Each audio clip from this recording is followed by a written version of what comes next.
அன்பு உறவுகளுக்கு வணக்கம். எல்லோரும் நலமாக இருப்பீர்கள் என்று நம்புகிறேன். We all know that Thiru Annamalai அண்ணன் அவர்கள் We the Leaders ஃபவுண்டேஷனில் அவருடைய ஆதரவாளர்களை எல்லாம் இணைஞ்சிக்க சொல்லி ஒரு வேண்டுகோள் விடுத்திருந்தார். நம்ம எல்லாரும் இப்போது பார்க்க முடியுது. மோர் தென் 18 lakhs people so far joined. சரி, இது கட்சியாக மாறப்போகிறது. அண்ணாமலை அவர்கள் இந்த சூழலில் அரசியல் களத்தில் தேவையா, ஒரு தனி கட்சியாக தேவை இருக்கிறதா? அவருடைய தனி கட்சி யாரை கொள்கை தலைவராக ஏற்கப் போகிறது? என்ன மாதிரியான கொள்கைகளை கொண்டு இருக்க போகிறது? இளைஞர்களுக்கு வாய்ப்பு வழங்கப்படுமா? இந்த மாதிரி நிறைய கொஷின்ஸ், நிறைய டிபேட்ஸ் போய்கிட்டு இருக்கு. அதை பற்றி நாமளும் சிந்திக்கலாம். ப்ளஸ் மக்கள் என்ன விமர்சனம் வைக்கிறாங்க, இது எல்லாம் தான் நாம் பார்க்க போகிறோம். வாங்க. நான் ஒரு காணொளி பார்த்தேன், அது செய்தியில் கூட வந்திருந்தது.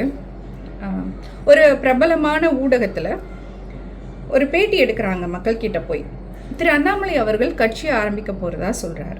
நீங்கள்லாம் என்ன நினைக்கிறீங்க அப்படின்னு கேட்கும்போது ஒவ்வொருத்தரும் கொடுத்த பதில்கள் அபாரம். யங்ஸ்டர்ஸ் ஓட்டெல்லாம் அண்ணாமலைக்கு கண்டிப்பாக விழும்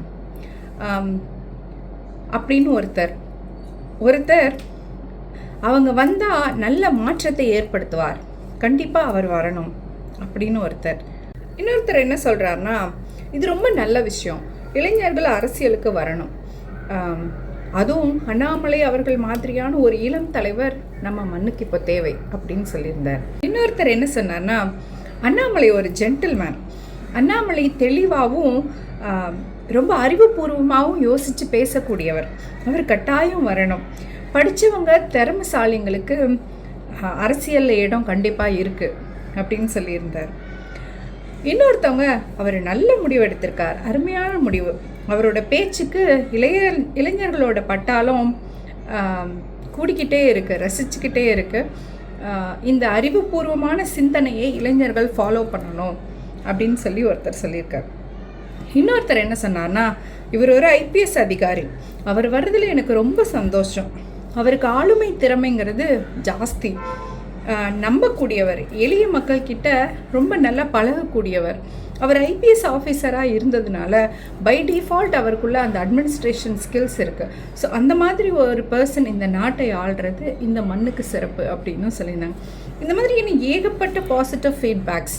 அப்பார்ட் ஃப்ரம் தேட், சில கட்சியின் மூத்த தலைவர்களாக இருக்கட்டும், சில கட்சியில் இருக்கக்கூடிய பிரபலங்களாக இருக்கட்டும், ஒரு சிலர் நெகட்டிவ் கமெண்ட்ஸ் கொடுத்தாங்க. அதை நாம் பைபாஸ் பண்ணி போயிடலாம் அப்படின்னு நினைக்கிறேன் ஃபார் நவ். இப்போது நம்மளுடைய கொள்கை தலைவர் யாராக இருக்க போகிறார்? இந்த இயக்கத்தோட கொள்கை தலைவராக மகாகவி பாரதியாரும் பெருந்தலைவர் காமராஜராகவும் இருக்கக்கூடும் அப்படின்னு தகவல்கள் வெளியாயிருக்கு. ஆனால் அது எந்த அளவுக்கு உண்மை அப்படிங்கிறது அதிகாரப்பூர்வமாக வந்தப்புறம் தான் நம்மளால் சொல்ல முடியும். பட் இந்த 2 லீடர்ஸ் அவர் சொன்னால் ரொம்ப நல்லா தான் இருக்கும், காத்திருந்து பார்ப்போம். கொள்கைகள் எப்படி இருக்க போகுது? இளைஞர்களுக்கு நிறைய வாய்ப்பு வழங்கப்படுறதா சொல்கிறாங்களே, வழங்கப்பட்டாச்சா? பொறுப்புகள் எல்லாம் கொடுத்தாகிவிட்டனவா அப்படின்னா அது இன்னும் ஒர்க் இன் ப்ராக்ரஸ்ன்னு தான் நான் சொல்லுவேன். இளைஞர்களுக்கு கட்டாயம் வாய்ப்பு வழங்குவார். சரி, ஏற்கனவே எதிர்கட்சிங்கிற அந்தஸ்தோட திமுக இருக்குது, மற்றும் ஒரு அடுத்த இடத்துல இருக்கிற கட்சியாக ஏடிஎம்கேவை நம்ம பார்க்குறோம். இப்போ என்ன தேவை இருக்குது அப்படின்னு பார்த்தீங்கன்னா, கட்டாயம் அண்ணாமலை அண்ணன் அவர்களோட இந்த கட்சி ஆளும் கட்சியை மிக துணிச்சலோடும் தைரியத்தோடும் நேர்மையாகவும் வித் ஃபுல் டேட்டா அவரால் எதிர்க்க முடியும். அந்த திறமை திரு அண்ணாமலை அண்ணன் அவர்களுக்கு இருக்குது. ஸோ அவர் வந்தால் இந்த காம்படிஷன் ஜாஸ்தியாக இருக்கும். எப்போவுமே ஒரு ஆளும் கட்சிக்கு திறமையான எதிர்கட்சி இருந்தால் மட்டுமே அவங்கள எதிர்த்து கேள்வி கேட்க முடியும். அப்போ தான் நல்ல விஷயங்கள் சீக்கிரமாக நடக்கும். குற்றங்கள் கண்டறியப்பட்டு குறைகளை சுட்டி காட்டினால்தான் ஆளும் கட்சிக்கும் அது நல்ல ஒரு ஆளும் கட்சியால் தொடர்ந்து சரி செஞ்சுக்கிட்டு முன்னோக்கி போக முடியும். ஸோ ஒரு ஆரோக்கியமான எதிர்கட்சியாக நம் அண்ணன் உருவாக்கி இருக்கிற வி த லீடர்ஸ் ஃபவுண்டேஷன் முன்னெடுத்து வைக்கக்கூடிய அந்த கட்சி ஒரு சிறந்த எதிர்கட்சியாக இருக்கும் என்பதில் எந்த ஐயப்பாடும் இல்லை.